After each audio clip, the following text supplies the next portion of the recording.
purpose of this video is to prove that you don't need a lot of space for live steam. This is my indoor test loop.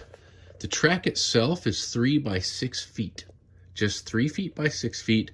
The bench itself is about 6.5 feet by 3.5 feet. I just threw some buildings on there to make it look good. But the reality is that I could scenic this if I wanted to and bring it to train shows. As for doing scenery and the track, well, this is Lionel FasTrack. It's got the 3 rails for, you know, toy trains. But if I use something like this kind of paint, not that color, but a dirt, and sprayed the whole thing, and then rubbed off the top of the 2 outside rails, and while at it, sprinkled some flocking material on there as the paint dried. Given this is a trench engine and whatnot, having that just all look like dirt wouldn't be so bad. Back in the World War I era, some electric traction did use a middle rail. One trick to making a believable scene in a teeny tiny space is using things that are slightly underscale. So these COBI cannons from World War I, some Great War French Renault FT tanks, this British Mark I tank from World War I, and these COBI airplanes from World War I are all under scale just a bit, so you can fill the scenes nice,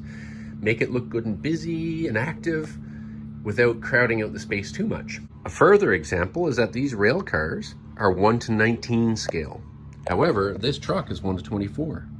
Even though butane-fired engines are quite safe, I still have fire equipment nearby when I run indoors. Also, I have my window open. Amusingly, my dehumidifier picks up steam from the steam engines, and then I put it back in the steam engines again.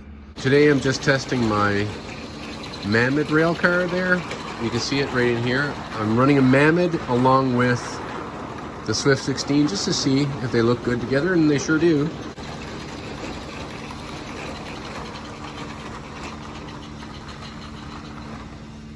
Yeah, looks pretty good.